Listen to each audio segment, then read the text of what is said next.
नई नवेली दुल्हन बाहर से अपने पति के साथ घूमकर घर वापस आती है। जब वो घर आती है तो अचानक से उसकी तबीयत बिगड़ जाती है। उसकी बिगड़ती तबीयत को देख घर के लोग पूछते हैं कि अभी तो तुम बिल्कुल ठीक थी, लेकिन बाहर से आने के बाद क्या हो गया? दुल्हन कुछ बोलती नहीं है, चुप रहती है। घर वाले बार बार पूछते हैं। इसके बाद दुल्हन अचानक से बेहोश होकर गिर जाती है। उसकी इस हालत को देख घर के अन्य लोग परेशान हो जाते हैं, घबरा जाते हैं। इसी तरह से दुल्हन को बेहोशी की हालत से बाहर लाते हैं। दुल्हन जैसे ही होश में आती है, घर के अन्य लोगों को देखकर वो चीखने लगती है, चिल्लाने लगती है, रोने लगती है। उसके इस हालत को देखकर घर वाले परेशान हो जाते हैं, पूछते हैं क्या बात है, तुम क्यों रो रही हो? किसने तुमसे कुछ कहा क्या?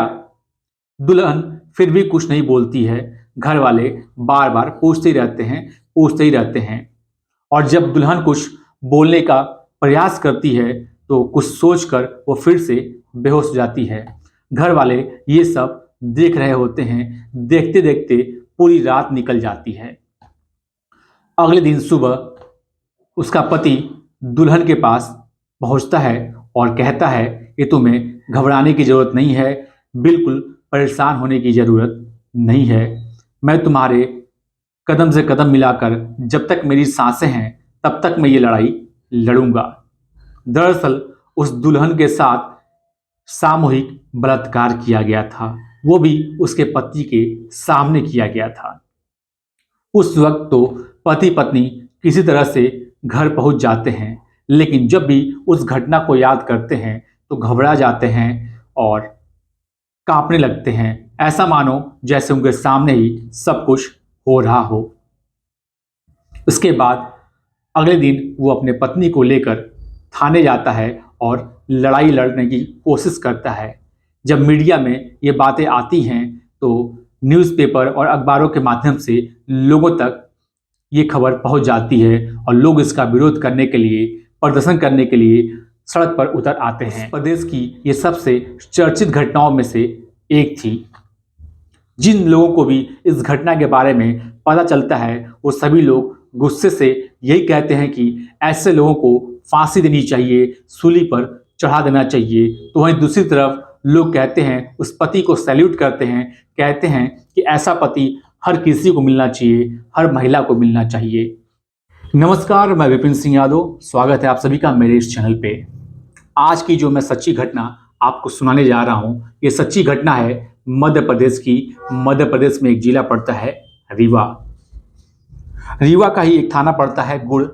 उसी इलाके के रहने वाले एक लड़के और लड़की एक कॉलेज में, स्कूल में साथ में पढ़ने जाते हैं और साथ में पढ़ते पढ़ते उन दोनों में प्यार हो जाता है, इश्क हो जाता है, मोहब्बत हो जाता है और प्यार इतना अधिक बढ़ जाता है कि प्यार शादी तक पहुंच जाता है।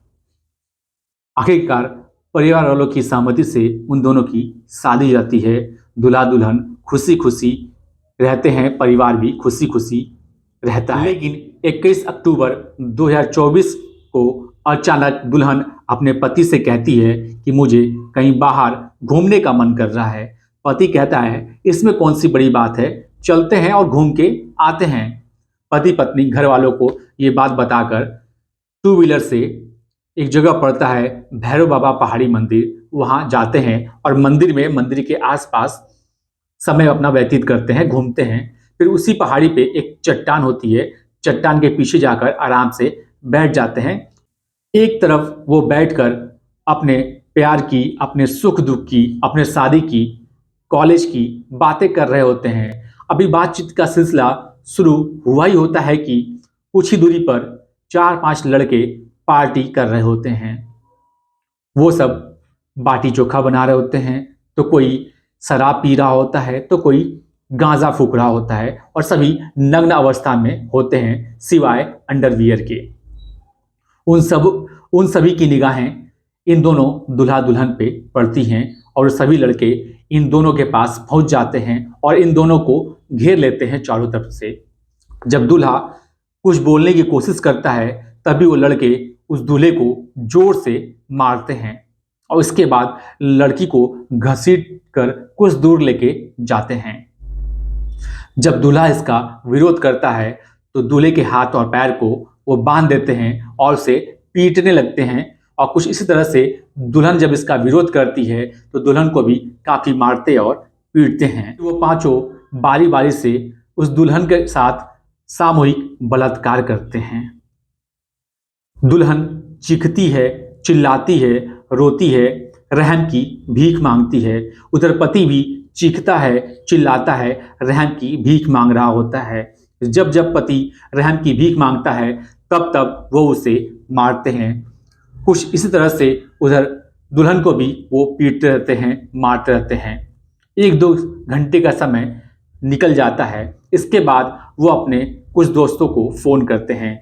फ़ोन पर कहते हैं कि जल्दी आओ, एक अच्छी मुर्गी फंसी है, जल्दी आओगे तो जल्दी पाओगे। इसके बाद उसके वो तीनों साथी वहां पहुंच जाते हैं और ये सिलसिला चलता रहता है। उसी वक्त किसी तरकीब से वो पति पत्नी दोनों वहां से निकल जाते हैं। जब वो दोनों वहां से निकल रहे होते हैं, उनमें से एक लड़का जोर से उन्हें आवाज लगाकर बोलता है कि तुम्हें जाना है तो जाओ, चाहे जिसके पास भी चले जाओ, चाहे डीएम के पास जाओ, चाहे एसपी के पास जाओ, हम लोगों का कोई कुछ नहीं कर सकता है। वो बाकायदे धमकी देते हुए कहता है कि हम लोग इससे पहले भी ऐसा कई बार कर चुके हैं, हम लोगों का कोई कुछ नहीं कर सकता। किसी तरह से दूल्हा दुल्हन वहां से निकल जाते हैं, लेकिन जैसे जैसे आगे बढ़ते हैं घर की ओर जाने का उनका मन नहीं करता है, उनके कदम रुक जाते हैं, ये सोचकर कि जब घर वालों को पता चलेगा तो उन पे क्या बीतेगी, हम लोग कैसे उनके सामने जाएंगे। किस तरह से दूल्हा दुल्हन चले तो जाते हैं, लेकिन एक दूसरे से नजरें नहीं मिला पाते हैं और ये सोच सोच कर कि आज की जो भयानक घटना उनके साथ हुई है वो दुखी होते हैं। दूल्हा दुल्हन घर में जाते हैं और दूल्हा एक कोने में बैठ के रोने लगता है। दूल्हा एक तरफ रो रहा होता है, दुल्हन दूसरी तरफ रो रही होती है। जब परिवार वालों को इसकी जानकारी होती है, उसको रोता हुआ देखते हैं तो दुल्हन से पूछ लगते हैं। घर का एक एक सदस्य पूछता है कि क्या बात है, क्यों रो रही हो, कहीं तुम दोनों में लड़ाई झगड़ा तो नहीं हुआ है। लेकिन दुल्हन कुछ नहीं बोलती है, कुछ नहीं बताती है। परिवार का एक एक सदस्य हर बार दुल्हन से पूछता है, लेकिन दुल्हन नहीं बताती है और बार बार बेहोश होकर गिर जाती है। जब दुल्हन की इस हालत को परिवार के लोग देखते हैं तो घबरा जाते हैं, परेशान हो जाते हैं। इसी तरह से दुल्हन को बेहोशी की हालत से बाहर लाते हैं और फिर पूछते हैं। बार बार पूछने पर दुल्हन आखिरकार वो घटना बताती है। उस कहानी को सुनकर परिवार के पैरों तले जमीन खिसक जाती है।